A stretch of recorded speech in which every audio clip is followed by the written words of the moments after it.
പണ്ട് കിങ്ങിണിപ്പുഴ എന്ന് പേരുള്ള അതീവ സുന്ദരിയായ ഒരു പുഴയുണ്ടായിരുന്നു. ആ പുഴക്കര മരങ്ങളാൽ വളരെ സമ്പുഷ്ടമായിരുന്നു. അക്കൂട്ടത്തിൽ നല്ല വലിപ്പമുള്ള നിറയെ പഴങ്ങളുള്ള ഒരു അത്തിമരത്തിലാണ് ചങ്ങാതിമാരായ വാലൻകുരങ്ങനും അണ്ണാരക്കണ്ണനും താമസിച്ചിരുന്നത്. ആ പഴുത്തത് എനിക്ക്. ഇതാടാ, നീ എടുത്തോ. ഹായ്, ഈ അത്തിപ്പഴത്തിന് എന്തൊരു മധുരം. എനിക്കും കിട്ടി ഒരെണ്ണം. നല്ല മധുരം. ഇന്ന് ഒരുപാടായി. ശരിയാവാല, അത്തിപ്പഴത്തിന്റെ രുചി കാരണം ഞാനും ഒരുപാടങ്ങ് കഴിച്ചു.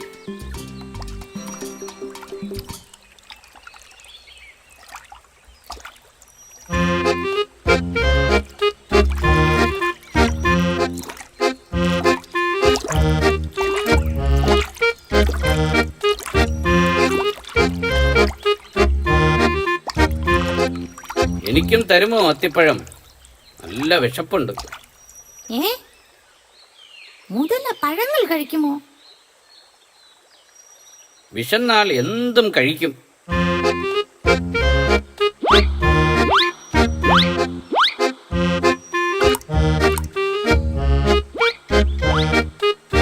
ഹായ്, എന്ത് രുചിയാണിതിന്! എന്തൊരു മധുരം! കഴിച്ചോ കഴിച്ചോ, ഇനിയും തരാം. ആഹാ, നന്ദി സുഹൃത്തേ, എന്റെ വിശപ്പ് മാറി. ഞാൻ പൊക്കോട്ടെ? ആട്ടെ, നിന്റെ പേരെന്താണ്? മുരുക്കൻ എന്നാണ് ചങ്ങാതി. നിന്റെ പേരെന്താണ്? വാലൻകുരങ്ങൻ. ഇവൻ കണ്ണൻ, അണ്ണാരക്കണ്ണൻ. അപ്പോ ശരി ചങ്ങാതിമാരെ. ശരി ശരി.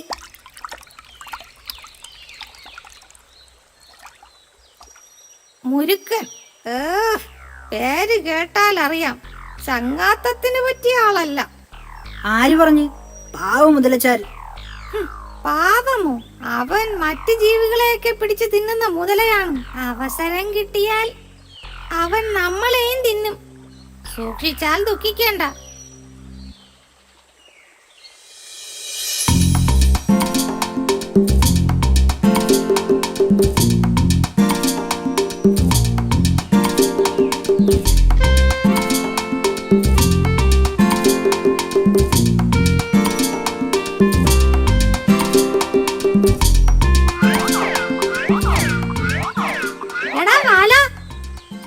കിങ്ങിണിപ്പുഴയുടെ അടുത്ത കുന്നിൻ ചെരുവിൽ പഴുത്ത് പാകമായ നല്ല വാഴപ്പഴങ്ങൾ നിൽപ്പുണ്ട്. എവിടെ? നമ്മുടെ പുല്ലാങ്കുന്നിന്റെ ചെരുവില്. വാ, നമുക്ക് അങ്ങോട്ട് പോകാം. ഓ, ഞാനില്ല. നീ പോയി കഴിച്ചോ കണ്ണാ. ഞാൻ നിന്നെ കൊണ്ട് പോകാനാ ഓടിച്ചാടി വന്നത്. ഇല്ലടാ, നീ പോയിക്കോ. ഞാൻ എൻ്റെ ഒരു കൂട്ടുകാരനെ കാത്തിരിക്കുക. ഓ, ആ മുരുക്കൻ മുതലയെ ആവും. അതെ, അതിനെന്താ? പുതിയ ചങ്ങാതിയെ കിട്ടിയപ്പോ ഈ പഴയ ചങ്ങാതിയെ നീ ഉപേക്ഷിച്ചു അല്ലേടാ വാല? അങ്ങനൊന്നുമില്ല. ശരി, ഞാൻ പോകുന്നു. കിങ്ങിണിപ്പുഴയുടെ മറുകരയിലുള്ള പാറക്കൂട്ടത്തിലാണ് മുരുക്കൻ മുതല താമസിച്ചിരുന്നത്. അത്തിപ്പഴത്തിന്റെ രുചിയറിഞ്ഞ മുതലച്ചാർ പിന്നെ ദിവസവും അത്തിപ്പഴം കഴിക്കാനായി പുഴ നീന്തി ഇക്കര വരും. ഈ മുതലച്ചാരിത് എവിടെ പോയി? എത്ര നേരമായി ഞാൻ കാത്തിരിക്കുന്നു.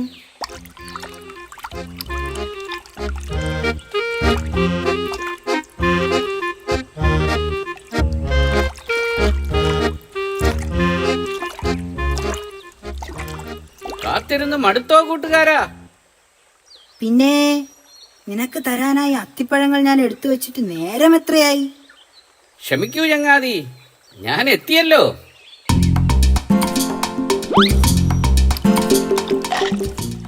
ഹായ്, എന്തൊരു രുചിയാണ്! കഴിച്ചോ കഴിച്ചോ, ഇനിയും തരാനേ.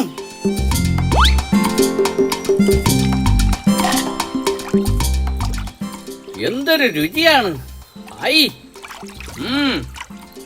ഇന്നെനിക്ക് ഒരു കുല അത്തിപ്പഴം കൂടുതൽ വേണം. അതെന്തേ? വീട്ടിലിരുന്ന് കഴിക്കാനാണോ? അല്ല ചങ്ങാതി, എന്റെ ഭാര്യ നീലിക്കാണ്. ഓഹോ, അതിനെന്താണ്? ഒന്നല്ല 2 കുല അത്തിപ്പഴം തന്നേക്കാം, പോരെ? വളരെ നന്ദി സുഹൃത്തേ. വാലങ്കുരങ്ങനുണ്ടല്ലോ 2 കുല അത്തിപ്പഴം ഇറുത്ത് മുതലച്ചാർക്ക് കൊടുത്തു.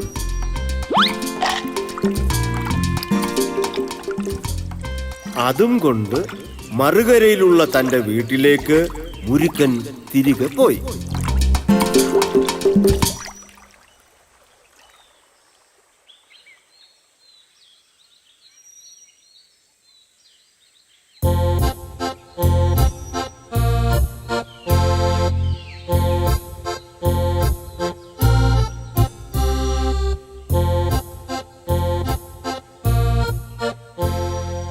നീലി, ദേ നോക്ക്, നിനക്കായി ഞാൻ കൊണ്ടുവന്നത് എന്താണെന്ന്. അത്തിപ്പഴം കഴിച്ചു നോക്ക്. എന്ത് രുചിയാണ് ഈ പഴത്തിന്! ഓ, അതെ അതെ, എന്റെ ചങ്ങാതി തന്നതാണ്. വാലൻ കുരങ്ങൻ. അവൻ എപ്പോഴും ഈ അത്തിപ്പഴങ്ങളാണ് കഴിക്കുന്നത്. ഹോ, ശരിക്കും ഈ പഴത്തിന് എന്ത് സ്വാദാണ്! ദിവസവും ഈ പഴം കടിക്കുന്ന ആ കുരങ്ങന്റെ ഹൃദയത്തിനും എന്ത് രുചിയായിരിക്കും! നല്ല തേൻ പോലത്തെ മധുരമായിരിക്കും. നീലി, അവൻ എന്റെ ചങ്ങാതിയാണ്. അതുകൊണ്ടാണ് ഈ അത്തിപ്പഴം നമുക്ക് തന്നത്. അതൊക്കെ ശരിയാണ്, പക്ഷേ എനിക്ക് ആ കുരങ്ങന്റെ ഹൃദയം വേണം. അല്ല, അത് ഞാൻ ഇങ്ങനെ... നിങ്ങൾക്ക് ഭാര്യയായ എന്നോടാണോ അതോ ആ കുരങ്ങനോടാണോ സ്നേഹം? ധർമ്മസങ്കടത്തിലായ മുരുക്കൻ മുതല തിരികെ അത്തിമരച്ചോട്ടിലേക്ക് യാത്രയും തിരിച്ചു. കുരങ്ങനെ വീട്ടിലെത്തിക്കാൻ എന്തെങ്കിലും കൗശലം പ്രയോഗിക്കണം.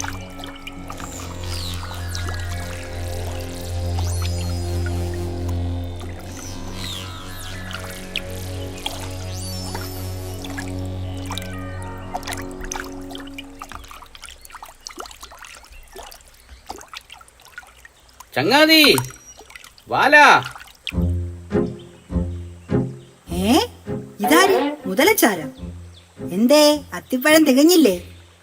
അതല്ല ചങ്ങാതി, വാ പുറപ്പെടാം. പുറപ്പെടാനോ? എങ്ങോട്ട്? എന്റെ വീട്ടിലേക്ക്. വീട്ടിലേക്കോ? അതെ, വീട്ടിലേക്ക് തന്നെ. എന്റെ ഭാര്യ നീലി ഒരു സമാധാനവും തരുന്നില്ല. ഇത്രയും സ്വാദുള്ള അത്തിപ്പഴങ്ങൾ തന്ന ചങ്ങാതിയെ വീട്ടിലേക്ക് കൂട്ടിക്കൊണ്ട് ചെല്ലാൻ പറഞ്ഞു. അതിപ്പോ നിനക്കായി ഒരു ഗംഭീരൻ സദ്യ ഒരുക്കിയിട്ടുണ്ട്. പായസമുണ്ടോ? എല്ലാം ഉണ്ടെന്നേ. വാ, നമുക്ക് അക്കരയ്ക്ക് പോകാം. ഹായ്. അയ്യോ, അതെങ്ങനെ പോകും? ഞാൻ എങ്ങനെ വരും? എനിക്ക് നീന്തലറിയില്ലല്ലോ. നീ എന്റെ പുറത്ത് കയറിക്കോ, ഞാൻ ഈ പുഴയിലൂടെ കൊണ്ടുപോകാം. അത് കൊള്ളാലോ. ഹായ്, വെള്ളത്തിന് മീതെ ഒരു സവാരിയും പായസം കൂട്ടി ഒരു സദ്യയും. അതെ അതെ.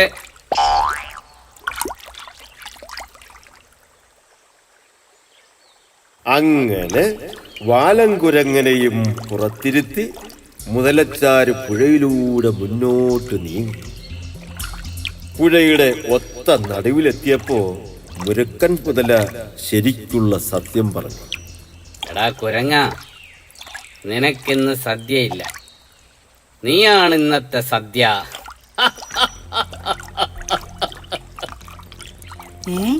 എന്തെന്നാ മുതലച്ചാരെ?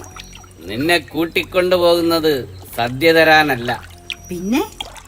എന്റെ നീലിക്ക് നിന്റെ ഹൃദയം തിന്നാൻ ഒരു കൊതി.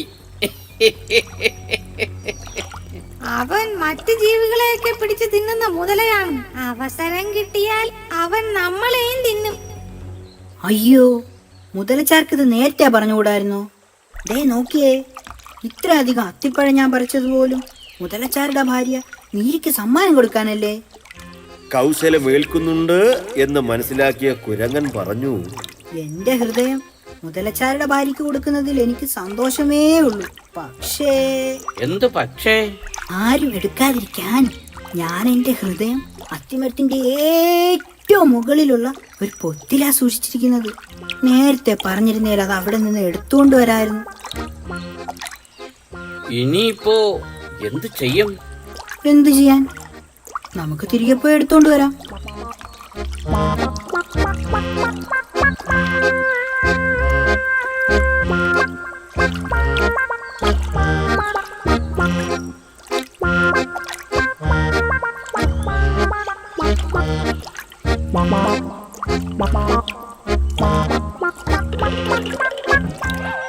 എടാ ദുഷ്ട മുരിക്ക, നീ എന്റെ ചങ്ങാതിയല്ല, ചതിയനാണ്. എന്റെ ഹൃദയം വേണമല്ലേ നിനക്ക്? കുരങ്ങ, പെട്ടെന്ന് നീ നിന്റെ ഹൃദയം എടുത്തുകൊണ്ട് വാ. എടാ മണ്ടച്ചാരെ, ഹൃദയമില്ലാതെ എങ്ങനാടാ ജീവിക്കുന്നത്?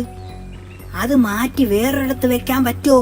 എടാ മണ്ട, അത് ചങ്ങാതി, നീ ഒന്നും പറയണ്ട. ഇനി മുതൽ ദിവസവും ഇങ്ങോട്ട് വരികയും വേണ്ട. നിനക്ക് അത്തിപ്പഴവുമില്ല, എനിക്കിങ്ങനെ ഒരു ചതിയൻ ചങ്ങാതിയും വേണ്ട. പൊക്കോ. പിന്നീടൊരിക്കലും ആ ചതിയൻ മുതല കിങ്ങിണിപ്പുഴ നീന്തി ഇക്കര വന്നിട്ടില്ല. ഉറ്റ ചങ്ങാതിമാരായ നമ്മുടെ വാലൻ കുരങ്ങനും അണ്ണാരക്കണ്ണനും വളരെ സന്തോഷത്തോടെ പിന്നെയും ആ അത്തിമരത്തിൽ കഴിച്ചു.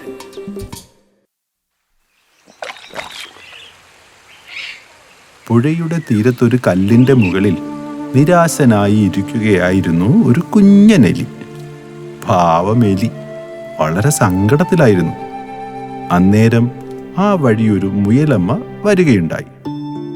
കുഞ്ഞനെലിയെ കണ്ട മുയലമ്മ അതിന്റെ അടുത്തേക്ക് നടന്നു ചെന്നു. ഏയ്, എന്താ ഇവിടെ ഇങ്ങനെ നിരാശനായിരിക്കുന്നത്? ഈ കാട്ടിൽ ഇതുവരെ കണ്ടിട്ടില്ലല്ലോ. എലിക്കുട്ടൻ ഇവിടെയുള്ളതല്ലേ? അല്ല മുയലമ്മേ, ഞാൻ അക്കരെ ഗ്രാമത്തിൽ ഒരു വീട്ടിലാണ് താമസിക്കുന്നത്. അതെയോ? പിന്നെ ഈ കാട്ടിലെങ്ങനെ വന്നു? ഇനി ആ വീട്ടിലെ ആളുകൾ ഈ കാട്ടിൽ കൊണ്ടുവന്ന് വിട്ടു. കഷ്ടം തന്നെ. ഇനി എന്തു ചെയ്യും? അറിയില്ല മുയലമ്മേ, എനിക്ക് വീട്ടിൽ പോണം. എനിക്ക് എന്റെ അച്ഛനെയും അമ്മയും കാണണം. പിന്നെ എന്തിനാ വൈകുന്നേ? വേഗം പോയിക്കോ. അയ്യോ മുയലമ്മേ, എനിക്ക് നീന്താൻ അറിയില്ല. എന്നെ എങ്ങനെയെങ്കിലും അക്കരെ എത്തിക്കാമോ? നിന്നെ പോലെയാണ് ഞാനും. എനിക്കും നീന്താൻ അറിയില്ല എലിക്കുട്ടാ. എന്നെ എങ്ങനെയെങ്കിലും ഒന്ന് സഹായിക്കണേ. നീ വിഷമിക്കണ്ട, നമുക്കൊരു വഴി കണ്ടെത്താം. നീ എന്റെ ഒപ്പം വാ. നിന്റെ പേരെന്താ? കുഞ്ഞൻ.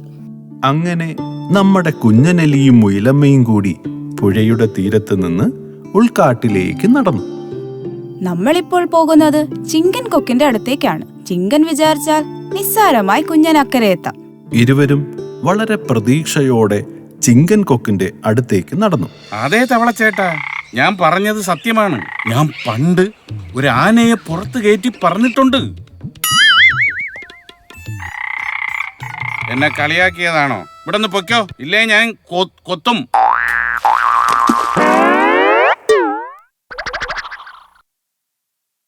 നമസ്കാരം ചിങ്ക. എന്തു വേണം? ഞാനൊരു സഹായം ചോദിച്ചു വന്നതാണ്. ഓ, ഒരു സഹായവും ഇല്ല. സഹായം ഒക്കെ തീർന്നു പോയി. വേഗം തിരിച്ചു പൊയ്ക്കോ. അയ്യോ, അങ്ങനെ പറയല്ലേ. എങ്ങനെ പറയണമെന്നത് എന്റെ ഇഷ്ടം. വേഗം പൊയ്ക്കോ, ഇല്ലെങ്കിൽ എന്റെ ചുണ്ട് കണ്ടോ. വളരെ ദേഷ്യത്തിൽ നിന്നിരുന്ന ചിങ്കന്റെ അടുത്തേക്കായിരുന്നു സഹായവും ചോദിച്ചുകൊണ്ട് മുയലമ്മയും കുഞ്ഞനെലിയും എത്തിയത്. അതുകൊണ്ട് തന്നെ സഹായം കിട്ടിയതുമില്ല. ചിങ്കന്റെ അടുത്ത് നിന്ന് മുയലമ്മയും കുഞ്ഞനെലിയും മടങ്ങിപ്പോയി. ഇനി നമ്മൾ എന്ത് ചെയ്യും മുയലമ്മേ? നീ നിരാശപ്പെടേണ്ട, അല്പം കാത്തിരിക്കൂ. നമുക്കൊരു വഴി കണ്ടെത്താം. ധൃതി കാണിക്കാതെ. ഇരുവരും വീണ്ടും പുഴയുടെ തീരത്തേക്കു തന്നെ തിരികെ വന്നു. അപ്പോഴാണ് മുയലമ്മയ്ക്ക് പരിചയമുള്ള ഇക്രുവാമ പുഴയിൽ നിന്ന് കരയിലേക്ക് കയറി വരുന്നത്.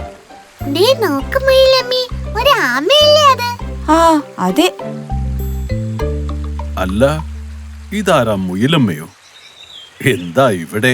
ഒന്നും പറയണ്ട ഇക്രു. ഈ എലിക്കുട്ടനെ അക്കരെ എത്തിക്കാനുള്ള ഒരു വഴി ആലോചിക്കുവായിരുന്നു. ഓഹോ, അത്രേ ഉള്ളോ? എന്റെ പുറത്ത് കയറിക്കോ എലിക്കുട്ട, ഞാൻ അക്കരെ എത്തിക്കാം.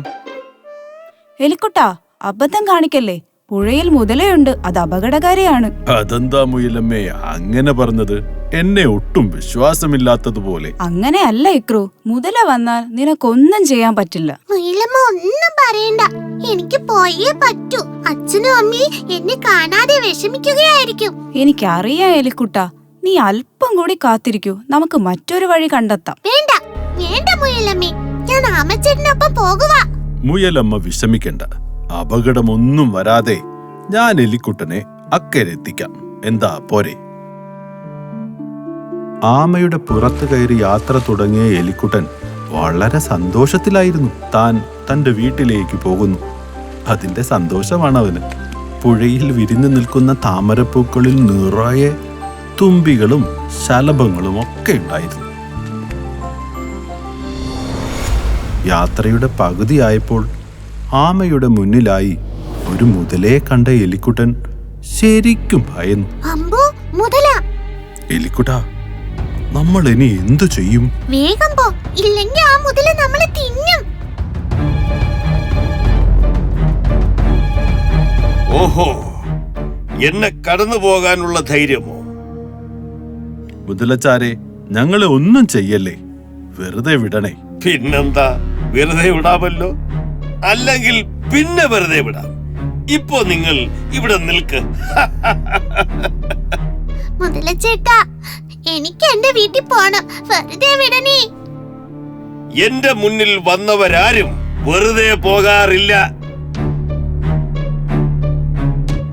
പാവം എലി, അതിനെ സഹായിക്കാൻ എന്താ ഒരു വഴി? ഇടോ ആമച്ചാരെ, നമുക്കിവിടെ നിന്ന് കള്ളനും പോലീസും കളിച്ചാലോ?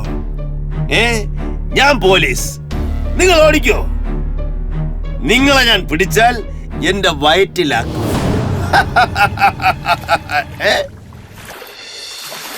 ഇതേ സമയം പുഴക്കരയിലേക്ക് പോയ തുമ്പി മുയലമ്മയെ കണ്ടുമുട്ടുകയും പുഴക്കരയിൽ നടന്ന സംഭവങ്ങൾ പറയുകയും ചെയ്തു. മുയലമ്മയും തുമ്പിയും കൂടി ചിങ്കൻ കൊക്കിന്റെ അടുത്തേക്ക് വീണ്ടും പോകാൻ തീരുമാനിച്ചു. ആ ചിങ്കൻ വരുമോ തുമ്പിപ്പെണ്ണെ? വരും, അതിനുള്ള വിദ്യ എനിക്കറിയാം. മുയലമ്മ, ചിങ്കനെ എനിക്കൊന്ന് കാണിച്ചു തന്നാൽ മതി. ദാ ആ കുളക്കരയിൽ ഉണ്ടാകും ചിങ്കൻ കൊക്ക്. ഹായ് ചിങ്കൻ ചേട്ടാ. ആരാ? എന്ത് വേണം? സഹായമാണേൽ തീർന്നുപോയി. പോയിട്ടേ അടുത്ത ദിവസം വാ. അല്ല ചേട്ടാ, സഹായമല്ല. പിന്നെന്താണ്? അതോ, പുഴയിലെ ഒരു മുതല പറയുവാ, മുതലയുടെ മുന്നിൽ നിന്നും ആർക്കും ഒന്നും എടുത്തോണ്ട് പോവാൻ പറ്റില്ലെന്ന്. ഓഹോ, അവൻ അങ്ങനെ പറഞ്ഞു? അത്ര അഹങ്കാരമോ? ഓഹോ, ഇതായിരുന്നോ തുമ്പിപ്പെണ്ണിന്റെ ബുദ്ധി? അതേ ചിങ്ക, മുതല ചിങ്കനെ വെല്ലുവിളിച്ചു. ഞാൻ പറഞ്ഞു, ചിങ്കൻ ആളൊരു കേമനാണെന്ന്, ആനയെ പോലും പുറത്തു കയറ്റിക്കൊണ്ടുപോയ ധീരനാണെന്ന്. മുയലമ്മ പറഞ്ഞതൊക്കെ ശരിയാ, ഞാനൊരു സംഭവമാണ്. അതെ ചേട്ടാ, ഞങ്ങൾ മുതലയുടെ വെല്ലുവിളി ഏറ്റെടുത്തു. ഒരു എലിയ ആമയുടെ പുറത്ത് കയറ്റി ഞങ്ങൾ മുതലയുടെ അടുത്തായി നിർത്തി. നിങ്ങൾ പറ, ഞാൻ എന്താ ചെയ്യണ്ടേ? ഓ, വലുതായിട്ടൊന്നുമില്ല. ചിങ്കൻ ആ എലിയെ എടുത്തുകൊണ്ട് അക്കരെ നിർത്തിയിട്ട് തിരികെ വരണം. ഓ, അത്രേ ഉള്ളൂ. ഇത് നിസ്സാരം, ഇപ്പൊ തന്നെ ചെയ്യാം. വാ, പോകാം. ചിങ്കനുമായി മുയലും തുമ്പിയും പുഴക്കരയിലേക്ക് നീങ്ങി. അതേസമയം പുഴയിൽ എടോ ആമച്ചാരെ, താൻ ഇങ്ങനെ ചെടിയുടെ ചുറ്റും നടന്നാല് എനിക്ക് തല കറങ്ങും. എന്നാ ഞങ്ങളെ വെറുതെ വിട്.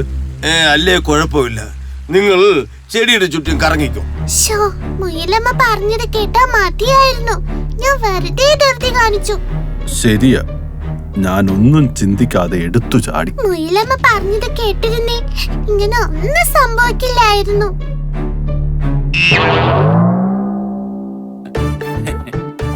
ഈ ചിങ്കനെയാണോ വെറുമൊരു മുതല വെല്ലുവിളിക്കുന്നത്?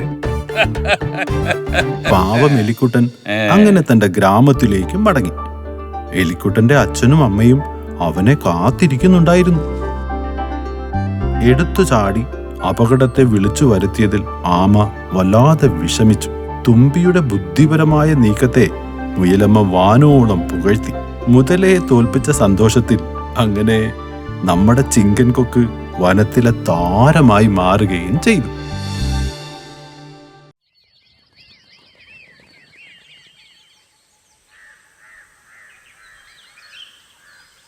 ഒരിക്കൽ ഒരു ഗ്രാമത്തിൽ ഒരു കരിപ്പെട്ടി കച്ചവടക്കാരൻ ഉണ്ടായിരുന്നു. കരിപ്പെട്ടി ഉണ്ടാക്കി അത് അകലെയുള്ള ഒരു ചന്തയിൽ കൊണ്ടുപോയി വിറ്റ് കിട്ടുന്ന കാശുകൊണ്ടാണ് അയാൾ ജീവിച്ചിരുന്നത്. ഒരു കാട്ടുപാത കടന്നാണ് അയാൾ എന്നും ചന്തയിൽ പോയി വന്നിരുന്നത്. ഒരു ദിവസം കച്ചവടമെല്ലാം കഴിഞ്ഞ് വ്യാപാരി ചന്തയിൽ നിന്ന് മടങ്ങി വരികയായിരുന്നു. അയാൾ ഒരു കുറ്റിക്കാടിന് സമീപം എത്തിയപ്പോൾ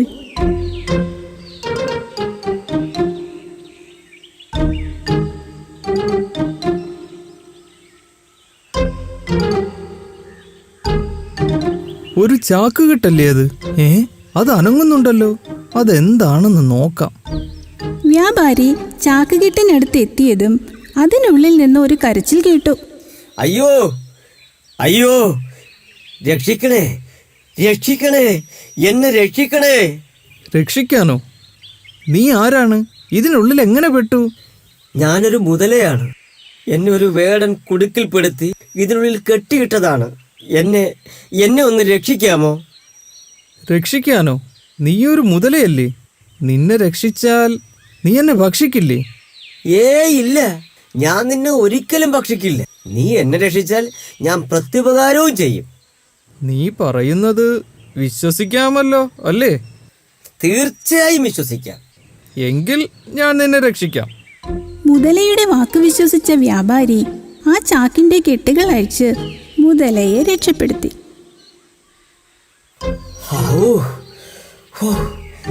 രക്ഷപ്പെട്ടു. തീർച്ചയായും നിങ്ങൾക്ക് ഞാൻ പ്രത്യുപകാരം ചെയ്യും. പക്ഷേ എനിക്കിപ്പോൾ നല്ല വിശപ്പുണ്ട്. എന്തെങ്കിലും കഴിച്ചില്ലെങ്കിൽ ഞാനിപ്പോൾ ചത്തുപോകും. ഞാൻ തൽക്കാലം നിങ്ങളെ തിന്നാം. നീയൊരു നന്ദിയില്ലാത്ത ജീവി തന്നെ. നിന്നെ രക്ഷിച്ച എന്നെ നീ തിന്നുവന്നോ?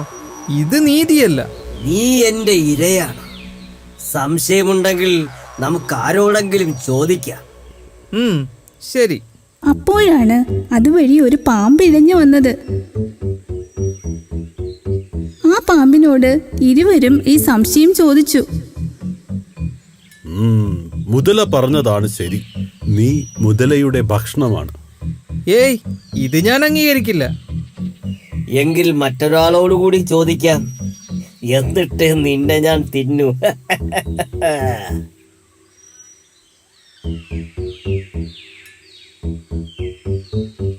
പിന്നീട് അവർ ഒരു കുറുക്കനോടാണ് ഈ സംശയം ചോദിച്ചത്.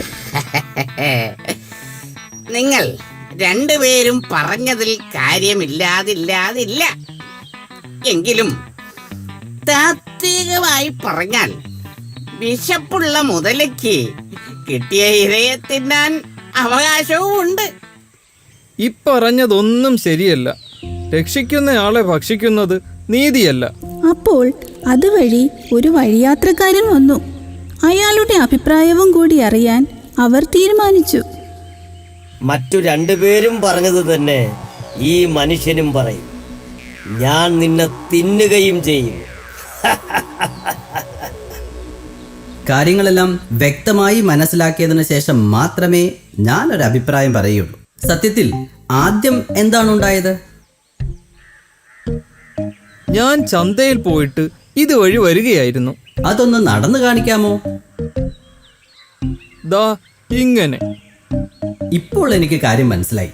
പക്ഷേ അപ്പോൾ മുതല എങ്ങനെയാണ് കിടന്നതെന്ന് മാത്രം മനസ്സിലായില്ല. അതൊന്ന് കാട്ടിത്തരാമോ? ഞാൻ ആ ചാക്കിനുള്ളിൽ കുടുങ്ങിക്കിടക്കുകയായിരുന്നു. കുടുങ്ങിക്കിടക്കുകയോ? അതെനിക്ക് തീരെ മനസ്സിലായില്ല. മുതല അതൊന്ന് വ്യക്തമായി കാണിച്ചു തരണം. ദേ ഇങ്ങനെ ഇങ്ങനെ ഇതിനുള്ളിൽ. ഓഹോ, ഇങ്ങനെയാണ് ചാക്കിനുള്ളിൽ കിടന്നതല്ലേ? അപ്പോൾ എൻ്റെ സംശയം ഇതാണ്, ചാക്ക് തുറന്നു കിടക്കുകയായിരുന്നു. അല്ലല്ല, അതെ, പുറത്ത് നിന്ന് കെട്ടിയിരിക്കുകയായിരുന്നു. അത് എങ്ങനെയാണ് കെട്ടിയിരുന്നത് എന്നറിയാമോ? അറിയാം.